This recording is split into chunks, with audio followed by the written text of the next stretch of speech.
à l'entrée de l'ONU prend aujourd'hui tout son sens. On prend la route de la Thaïlande alors que l'on subit chez nous la crise économique. En Asie, la croissance reste au rendez-vous. C'est le cas donc en Thaïlande. Les investissements belges étrangers y sont en plein boom avec peut-être un impact sur l'environnement. Reportage Benjamin Omri et Nathalie Guillemin. À 2 heures de Bangkok, les paysages paradisiaques thaïlandais ont fait place à une zone industrielle pétrochimique.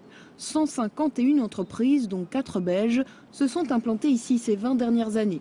Solvay produit du PVC, de la soude caustique et a inauguré l'an dernier une toute nouvelle chaîne de production basée sur un procédé innovant à destination de l'Asie du Sud-Est. On a une population d'à peu près plus de 600 millions d'habitants qui cherchent aussi à acquérir des biens, qui cherchent à avoir des biens pour se loger, qui cherchent à avoir des biens pour se développer. Donc vraiment, actuellement, la croissance, elle est ici. Donc, au niveau de nos entreprises, ça permet encore de nous développer ici au niveau Asie. Cette nouvelle unité a pourtant bien failli ne pas voir le jour. Jusqu'il y a peu, l'État thaïlandais ne faisait respecter aucune des normes environnementales de rejet des substances toxiques dans l'eau et dans l'air. Les habitants se sont donc battus contre l'extension du site industriel. Une étude a d'ailleurs montré ici une prévalence plus importante de cas de cancer que dans le reste de la Thaïlande. Une trentaine de communautés habitent ici, à quelques centaines de mètres de la zone industrielle, des communautés qui se sont largement mobilisées pour préserver leur environnement. Pour soigner leurs relations avec ces communautés, Solvay leur fournit de vieilles banderoles en plastique que ces femmes transforment en sacs pour ensuite les revendre. Leur santé serait également suivie de plus près. Je connais beaucoup de personnes souffrant d'allergies. Maintenant, ils sont immédiatement dirigés vers un hôpital qui répertorie les maladies liées à la pollution. L'État thaïlandais a également investi dans ce tout nouveau centre de contrôle qui vérifie qu'aucune entreprise ne dépasse les normes de rejet autorisées.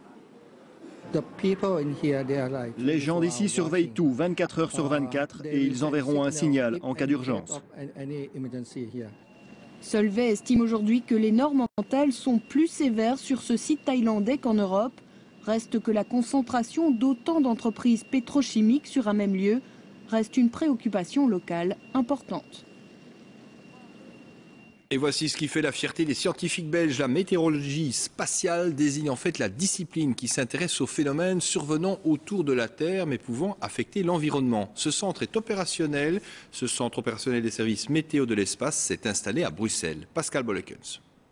Cette salle n'a pas l'air comme ça, mais c'est pourtant bien d'ici qu'on fera des bulletins météo d'un type un peu particulier. Ici, pas question d'averses ou d'éclaircies, mais bien de comportement du soleil. Ces sautes d'humeur peuvent avoir des effets sur notre Terre. Une météo spatiale qui mérite bien quelques petites explications. Le soleil est en fait une étoile active qui a parfois des éruptions.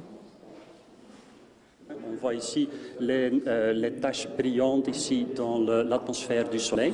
Et quand il produit ce genre d'éruption, on peut voir ça dans des perturbations de la communication radio.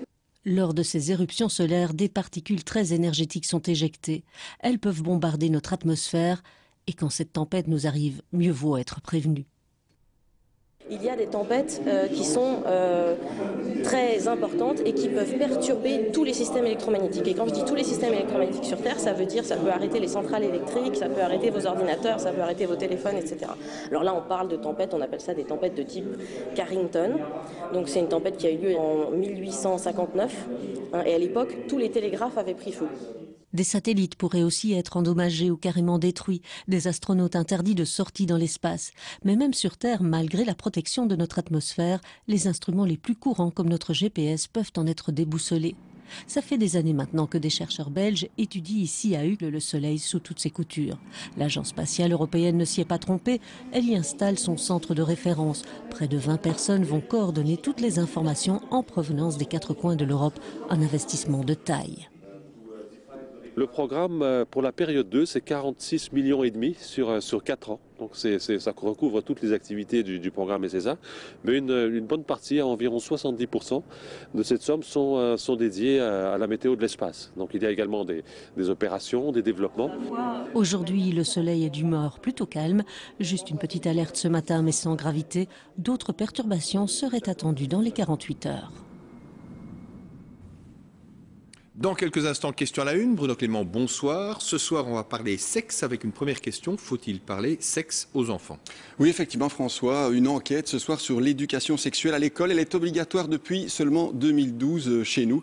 Quelques heures à peine en secondaire et en primaire. Alors sur le terrain, malheureusement, nous avons constaté quelques lacunes chez les élèves, avec évidemment des risques à la clé, des grossesses non désirées par exemple, des risques affectifs aussi bien sûr, et puis pourquoi pas des risques de contamination MST comme le sida. Alors faut-il parler de sexe aux enfants? Nous avons constaté que par exemple en Suisse, on le fait dès l'âge de 6 ans.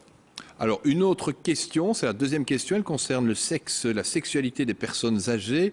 Eh bien, peut-on jouir sans rougir quand on est âgé? Oui, effectivement, c'est la question qu'on pose ce soir, une question très sérieuse, la sexualité des seniors, qui est encore très tabou, malheureusement, en maison de retraite notamment. Nous l'avons constaté, il faut en parler, les sexologues sont unanimes. Le sexe chez les seniors, ça participe à leur bonheur. Et puis surtout, ce qui est étonnant, François, et vous allez le voir dans cet extrait, c'est que 60% des personnes âgées de plus de 80 ans sont encore actives sexuellement. On regarde. Ces goûters dansants sont pour ces veuves ou ces grands-mères divorcées l'occasion de fort belles rencontres. Des couples se reforment pour quelques années ou pour toujours. Est-ce que vous vous souvenez de la première fois où vous vous êtes embrassés? Dans cette salle-ci. Moi, je m'en souviens. On fait l'amour à tous les âges? Voilà, bien sûr. Oui, mais bien sûr. De façon différente, de façon plus douce aussi. Oui. Plus intelligent. Plus intelligent. Disons que plus amoureux, plus on respecte plus l'autre personne. Qu'est-ce qui est le plus important dans une relation comme la vôtre? La tendresse, la sexualité, la sensualité, l'amour physique? Qu'est-ce qui est le plus important? La tendresse, la sexualité, il fait partie aussi. Hein. Vous faites encore l'amour tous les jours? Oui. On peut le dire 2 fois par semaine. 2 fois par semaine? Oui. C'est un bon amant? Très bon. Et il est gentil. En tout cas, il s'aime. À voir donc dans Question à la une. Et puis aussi, juste après, un documentaire d'Olivier Monsens consacré à Philippe Geluck, L'échappée belge. C'est à 21h55 sur la une, donc après Question à la une. Un aperçu de la météo de demain. Le temps reste sec, ensoleillé et frais pour la saison, malgré une hausse du thermomètre de 6 à 9 degrés. Je rappelle l'info du jour. C'est une grande première dans l'histoire de la royauté en Europe. La fille d'un roi a été inculpée. Il s'agit de Cristina, la fille cadette du roi d'Espagne. Elle est soupçonnée d'avoir coopéré avec son époux, lui-même soupçonné d'avoir détourné plusieurs millions d'euros d'argent public en Espagne. Prochain rendez-vous avec l'info, 12 minutes, 22h30 sur la 2, présenté ce soir par Éric Bévert. Et demain en radio, l'invité de Romain Cornet, dans Matin Première, évoquera les imprimantes en 3D. Est-ce que c'est l'avenir? C'est écouté demain en radio. Voilà, c'est la fin de ce journal. Merci de nous avoir suivis. Dans quelques instants, Question à la une. Excellente soirée à toutes et à tous et à demain.